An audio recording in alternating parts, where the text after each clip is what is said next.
The sun sits high and hard over the camp when the shouting starts, short, clipped orders cutting through the heat, canvas snapping, spear points flashing as men push a ring of captives tighter against the dust. The air smells like sweat, trampled grass, and the iron weight of blood drying on leather. Women hold children close. Boys stand rigid with fear, eyes fixed anywhere but the blades. From the center aisle between the tents, a figure walks forward with men on either side. He looks once at the crowd brought in after the fighting, looks again at the soldiers who carried them here, and his face closes. The noise drops. A command is given that turns victory into something colder. Before that moment, it had been a fast, brutal campaign. Numbers 31 says the order for war came from Moses himself. The target clear, Midian, the people blamed for luring Israel into idolatry at Peor. 12,000 men were chosen, 1,000 from each tribe, placed under officers and sent out with Phinehas son of Eleazar, the priest, carrying the sacred vessels and the trumpets. In the telling, it reads like a clean line of purpose stretching into the desert. The clash is swift. 5 Midianite kings fall: Evi, Rechem, Zur, Hur, and Reba. Balaam, son of Beor, the strange seer from earlier chapters, is killed as well. The men of Midian are cut down. Villages burn.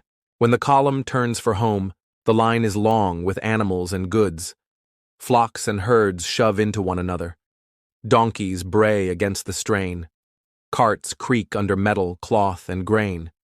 And there are captives, women and children driven along under guard, dust on their faces, clothes pulled tight against the sun. The fighting is over. The dead lie behind them. The war, on paper, is won. But as the column enters the camp, Moses, Eleazar the priest, and the leaders come out to meet it, and what happens next is not a celebration. The text says, Moses is angry. He sees the living proof of who was spared and hears disobedience in it. He pins responsibility not only on Midianite men, now dead, but on the women who, in his view, led Israel astray. Numbers 31:15-18 records the order without softening. Kill every male child among the captives. Kill every woman who has known a man. Spare only the young girls who have not known a man. The instruction lands like a verdict.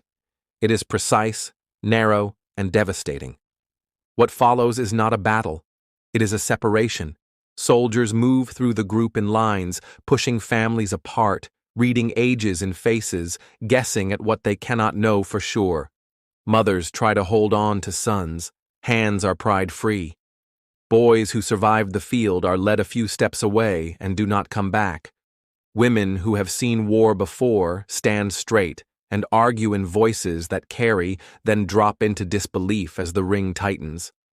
The work is done by men only hours removed from a fight. Their eyes are still wide, their hands still shaking. They obey as they did in the field, because that is what an army does when orders come from the center.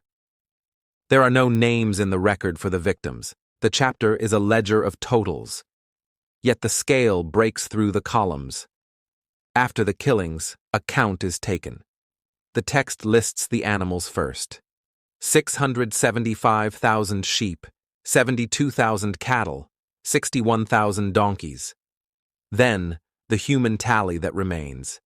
32,000 girls, described as those who had not known a man, spared and set aside as living spoil. Half of everything is allocated to the soldiers who fought, the other half to the wider congregation. The aftermath runs like procedure. Anyone who has killed or touched a corpse must stay outside the camp for 7 days. On the 3rd and the 7th day, they wash themselves and their clothing with the water of purification. Metal objects, gold, silver, bronze, iron, tin, lead, are passed through fire and then rinsed. Anything that will not survive fire is washed in water. The message is ritual and practical both. This is how you cleanse blood and smoke from people and things before they cross back inside. Then comes the division in numbers and tribute. From the soldiers' half, 1 out of every 500 is given to the Lord's service and handed to Eleazar the priest. From the people's half, 1 out of every 50 is given to the Levites who guard the sanctuary. It is precise and public. The spared girls are counted among the share. The system treats lives and livestock the same way: calculated, divided, distributed. In the middle of it, the officers discover something that strikes them hard. Out of all who took the field, not one man is missing.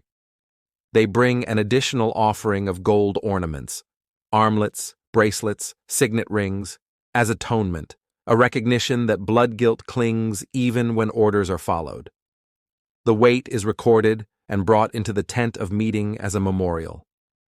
The camp quiets in the days that follow. Ash pits cool. Brushes of wind lift dust where carts rolled. The army that moved like one body in the assault now moves in slower currents through the routines of purification and distribution. In the silence built into those 7 days, the facts sit where they land. The captives who died did not fall in combat. They were executed by command. The survivors, all girls, are absorbed into a new order not of their choosing. The text moves on. The people will break camp and walk again. Look at this moment through the lens of a true crime case file and its elements fix in place. There is motive stated in the open. Purge the threat blamed for Israel's collapse at Peor. There is authority giving the order from the highest level. There is intent. Kill specific classes of captives. Spare another.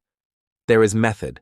Separation by sex and age. Execution by soldiers under immediate supervision. Rapid disposal. Then ritual cleansing and formal division of the remainder. There is the distribution of proceeds, accounted in exact fractions to priesthood and sanctuary.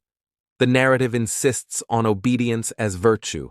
The record that remains draws a clean line through chaos. What the file does not contain are statements from those who died. There is no testimony from a mother whose son was lifted from her arms, no voice from a woman led away at noon, no word from a girl counted among the 32,000 and delivered into a future she did not choose. The only personal note comes from the officers who, in relief and fear, bring gold because their men all survived. That gesture is recorded with care. The cries of the captives pass out of the written story. Later readers have struggled to carry this chapter. Some argue it reflects a brutal age in which war, idol worship, and survival were tangled in ways modern readers cannot fully map, and that the commands are bound to a moment of judgment that is not ours to repeat. Others say the passage forces a reckoning with the danger of fusing divine authority with absolute human power, because once a command is framed as holy, there is nothing on the ground that can say stop. The text itself does not turn away. It writes the order, writes the action, and writes the count. In the moral debate that follows across centuries, one thing does not change. Those killed after the battle were defenseless. That reality sits in the center of the story and refuses to be washed out by ritual water or soothed by arithmetic.